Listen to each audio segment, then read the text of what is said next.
All right, it's another great week in the EPL, and of course, welcome to Soccer Street 4 is here live in Africa, live in Nigeria. And you know how we always do here. You already know the score line is Manchester United playing host to Brighton, and the result is not in favor of Manchester United at all. All Manchester United fans are grieving right now. You can see the look on Lawrence's face. He doesn't seem to be very happy, but that's what the Premier League is all about. Some days are bad, some days are good. And there's another bad day in office today. Lawrence, what's up with you, bro? Bro. It's a really bad day. It's a really bad day. Yeah. Especially when it's coming at home. A lot of things go wrong and that. Yeah, so Old Trafford is beginning not to be a fortress anymore. Exactly. Especially this season. How many matches have been struggling at home? At the moment we feel making progress, and then we'll come at home, then we struggle again. We lose games to teams, lesser teams, and it's worrisome. It's worrisome. I tell you. It's like a roller coaster. When you feel Manchester United wins today, you feel the next game they're going to put in more energy, more determination, and then they go back to reset. I don't know what's going on. What's going on, Lawrence? That's the scenario of the season. It's terrible. It's the scenario of the season. We're not making that progress. Just like you said, at the moment we feel we are going up there, then the next game we start struggling again. But I know a new manager is trying to, put in changes, and then, you see he's rotating the team. So at times if you look at the defense today, they struggled a lot.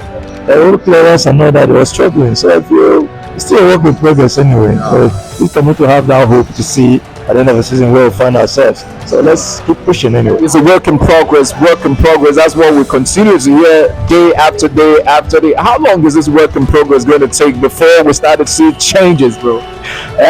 Just as I said, it's a new manager coming in. He's not here up to 2 months.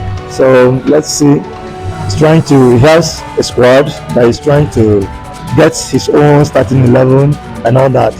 So maybe I'm giving him till the summer to see what he can do. So let's just see where the season will take us, and then in the summer he will do his players and whatever, get his players that he wants to use, and then we'll continue going from there. All right.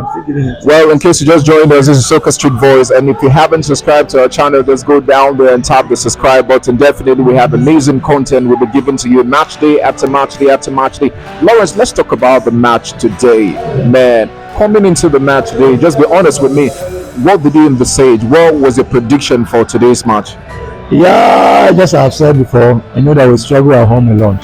So me, I was giving it a draw. I want to be frank with you. I was giving it a draw, not a win. So when they scored in the 4th minute, and then we equalized. Yeah, I was just pushing it for it. When they scored again the second one, so I was thinking it's going to be a 2-2, but not a lose. Yeah, to be honest with you. But at the end of the day, we lose again. Well, Lawrence, I love the way you talk. You're smiling while the other Manchester United fans are frowning and walking out of this hall. And I can see you're smiling here. Let's talk. What was actually wrong today? Dead legs. Manchester United was so sloppy. The midfield was a lot open. I see Brighton penetrating so easily. And let's talk about the lineup. Were you quite comfortable with the lineup today? Let's be honest, bro. Yeah, not really. Yeah, so what would you have done if you were Amorim? Yeah, starting Zagzi against Brighton. Somebody that cannot chase the ball very well. You know that Brighton are very fast players. And then again, at the back, the lights, Maguire and then Yoru. It was not quite working. And Maguire again today was just sloppy. Maguire was sloppy today. Off. He was just forgetting himself. Now the first goal, he was the one that crosses. He went to sleep, and then before he chased, and look at what Maguire did. They are crossing the ball inside. A personal player is coming to score, and then they are just running so sluggishly to block the ball. So it was just. So if you were Amorim, what would have been your back line today? Would you have featured Martinez? What would you have done? Yeah, Martinez should have been there. He has that authority. He reacts fast. So then starting the light and Maguire, not a good pairing for me. I will not do that. The light and Maguire, no, it's not a good pairing at all. All right, so a lot of Manchester United fans, last match there's against Southampton. The moment Zexu was introduced, he was actually the match changer. He caused a lot of of effect. And then most Manchester United fans were saying he ought to start this game against Brighton. But then we didn't see any change again. So, what do you think Zexi should always be coming in the second half, or probably 70 minutes or 80 minutes or thereabout? Exactly. Because you have a slow player, he chase the balls and then he hold on the ball anyway. But starting him at the beginning of a match, if he's playing a back off, I don't have an issue with that. But starting as a lone striker, no. And you can see the results. No effect at all. Yeah. The striking line did not bite. Nothing happened. Apart from Ahmad, nothing. Center line, nothing. So he should be coming as a backup player to rise more. But starting him as a lone, no. It's not a good one at all. All right, so Kobe Mainoo and what do you call this guy, Ogate? A lot of people are saying it's not a perfect combination because they are both sloppy players who are not fast, who are not confident enough, who cannot give that killer pass or that true pass.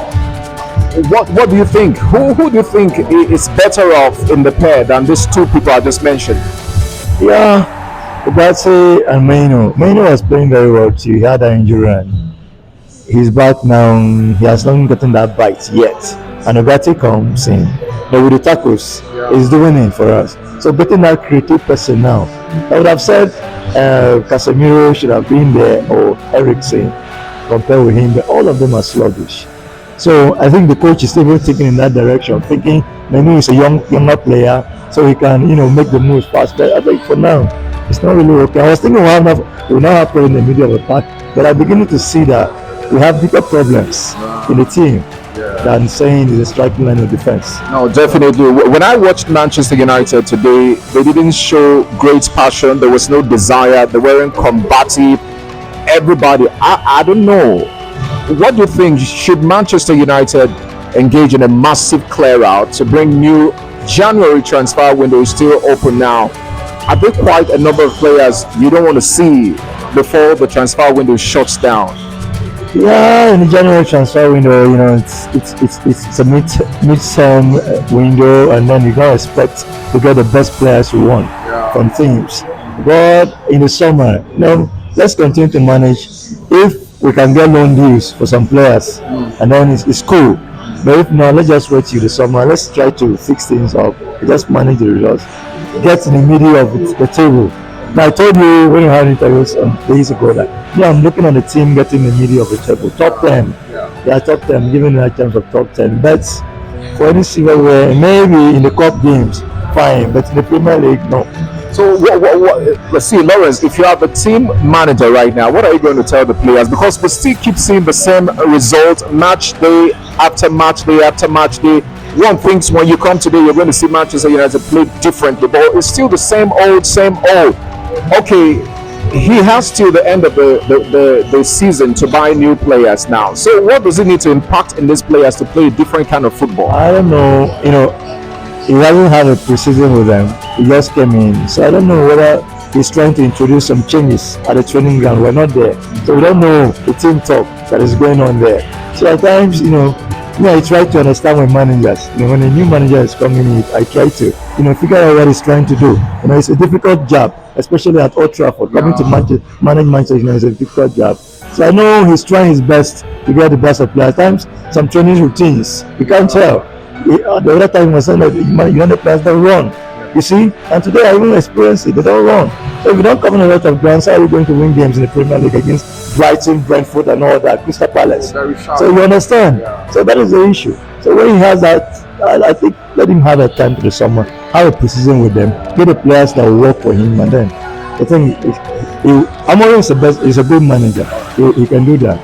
So you're listening to Lawrence. He's a die-hard Manchester United fan, and of course he's not quite excited, but he say Amorim needs time, perhaps during the summer, where he will have that opportunity to sign the profile players he really needs to take Manchester United to the next level. Well, Lawrence, before I let you go, bro, few players you don't want to see at Manchester United in the summer. Please, can you give me a few of them that you don't want to see at Manchester United in the summer? Anthony. What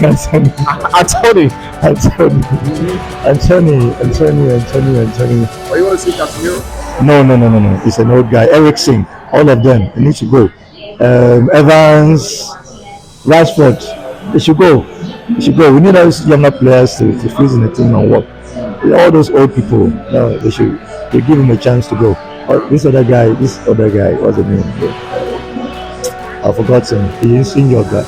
I feel up to 6 players. They need to have them there. Yeah, for sure. All right. Well, before you go, who was actually your best player today, regardless of the result? I know it was a poor performance, but then probably you might just have one player who was outstanding today. And who would that be? Fernandes. Bruno Fernandes. And of course, your man of the match? Yes, come on. All right. Man of the match, Bruno Fernandes, always putting in his best according to Lawrence. Well, Lawrence, thank you for coming, bro. And I would have said congratulations, bro. It's quite unfortunate, bro. It's unfortunate, my brother. Yeah. All right, so it's Lawrence there, and of course, this is where we ended on Soccer Street Boys. That is the result you all see. Manchester United is like a roller coaster now. They play well today. Tomorrow is a different story, but that's what the Premier League is all about. It's very dramatic.